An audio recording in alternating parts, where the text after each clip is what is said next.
Salut à toutes et à tous et bienvenue dans cette nouvelle revue de presse. On commence en France avec ce titre de l'équipe, l'histoire d'un généreux qui rend hommage à Ousmane Dembélé. Le journal est revenu sur son année 2025 qui s'est passée comme un rêve. Le joueur du PSG a réalisé la plus grande saison de sa carrière qui lui a permis de remporter le Ballon d'Or 2025. La mue en buteur écrit l'équipe. Si le natif d'Évreux a obtenu cette distinction, c'est parce qu'il le doit à sa transformation en un joueur clinique devenu ultra décisif dans les moments importants. Dembélé a inscrit 35 buts toutes compétitions confondues sur la saison 2024-2025. C'est autant que sur ses 5 dernières saisons précédentes réunies. Loin du PSG, un autre joueur est aussi mis en avant par le journal, Ounahi, le premier de l'Atlas. La carrière professionnelle d'Azzedine Ounahi passée par l'OM se révèle parfois dure à suivre au niveau de ses clubs, mais sa constance avec la sélection marocaine est remarquable. Après la Coupe du Monde au Qatar fin 2022, le milieu relayeur a eu du mal à assumer ce transfert à l'OM après être passé précédemment par la réserve de Strasbourg, Avranches en National et Angers. Mais depuis, le milieu marocain a été élu joueur de la saison 2024-2025 par les supporters du Panathinaikos lors de son prêt là-bas, et cette saison, il monte en puissance du côté de Gérone. Avec le Maroc lors de cette CAN à la maison, s'il est sorti rapidement face aux Comores lors du premier match, Walid Regragui compte énormément sur son milieu pour aller au bout de ses objectifs lors de ce tournoi. Azzedine, pour moi, c'est un des... pareil, c'est un de nos talents, c'est le métronome. Quand Azzedine il est à son niveau, on devient une très grande équipe. Alors justement, sur le premier match, sur la première mi-temps, on attendait un peu plus de lui, il le sait. On a confiance en lui que sur le deuxième et dans la compétition, il va grandir. C'est quelqu'un à qui j'ai donné ma confiance contre vents et marées. Voilà. Beaucoup de gens parmi nos supporters, voilà, ils connaissent le talent d'Azzedine et à raison ou à tort, ils l'ont beaucoup critiqué. Ils ont même critiqué souvent pourquoi il était sélectionné. Maintenant, voilà, quand tu as du talent et quand tu es entraîneur de football, je dis bien entraîneur, quand tu as un talent pareil, tu te dois de l'aider, de l'accompagner.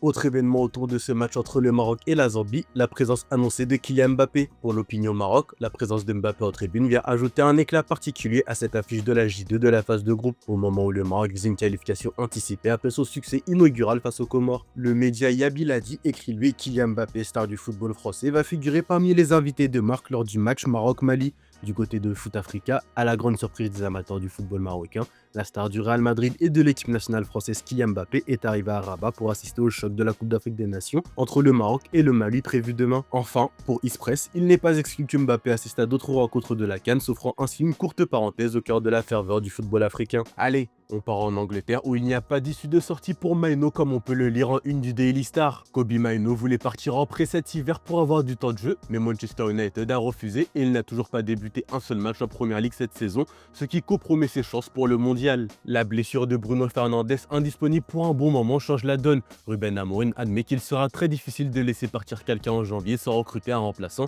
car l'effectif est déjà court. Le coach portugais a expliqué que Mainoo peut jouer sentinelle à la place de Casemiro ou relayeur dans un milieu à 3 et répète qu'il le considère comme le futur de Manchester United, d'où son refus d'ouvrir clairement la porte à un prêt. Le coach estime que tout peut changer très vite pour lui et que Kobbie doit attendre sa chance et qu'il ne partira pas cet hiver. Toujours chez les Red Devils, le Daily Mail est revenu sur la révolution Radcliffe. Manchester United vit une profonde mutation sur l'ère Ineos de Sir John Radcliffe 2 ans après son arrivée. Le propriétaire a imposé une discipline financière stricte, supprimant certains avantages comme les déjeuners gratuits pour les salariés pour redresser une trésorerie fragile. Le club a réalisé 35 millions d'euros d'économies, malgré une dette de 110 millions d'euros. L'objectif est de libérer des marges pour soutenir Ruben Amorim lors du mercato hivernal sans enfreindre le fair play financier. L'autre pilier du projet repose sur la data analyse, incarné par Michael Sansoni, ex-ingénieur Mercedes en Formule 1. Il conçoit des rapports de performance et appuie le recrutement via la modélisation statistique pour identifier les profils précis et réduire les erreurs du passé. Amorim bénéficie d'un soutien appuyé mais devra ramener l'Europe dès 2026. Malgré un rendement irrégulier, les progrès structurels, la cohésion du staff nourrissent un optimisme prudent. Le club se redresse enfin dans l'esprit d'une reconstruction patiente mais ambitieuse. À Arsenal, William Saliba affiche de grandes ambitions pour le club, convaincu que l'équipe peut réaliser un quadruplé historique cette saison. Les Gunners, premiers en Première Ligue et toujours en lice en Ligue des Champions, Carabao Cup et FA Cup, veulent casser la dizaine de titres qui durent depuis 2020. Le défenseur français a déclaré Nous devons commencer à gagner des trophées maintenant. Nous avons montré que nous pouvions rivaliser, mais il faut le prouver sur le terrain. Saliba voit aussi dans un calendrier chargé une preuve de progrès depuis son arrivée au club. Beaucoup de matchs, c'est un bon signe. J'espère que les blessés reviendront vite pour aider. Mikel Arteta souligne lui la capacité de son groupe à gagner dans différentes situations tout en demandant plus d'efficacité pour enfin concrétiser la domination d'Arsenal sur ses rivaux. Direction l'Espagne où Marca a fait sa une en mode mission impossible pour Hendrik. Prêté à l'Olympique Lyonnais jusqu'en juin 2026, le Brésilien fait face à un défi historique puisque aucun attaquant du Real Madrid n'a réussi à s'imposer durablement au club après un prêt. Pour le journal, c'est un pari risqué mais ambitieux. Le joueur de 19 ans cherche à retrouver du temps de jeu avant la Coupe du Monde 2026, puis à revenir à Madrid pour y gagner sa place. Son prêt ne comporte aucune option d'achat, signe que le club croit en lui, mais il doit renverser une malédiction vieille de 10 décennies.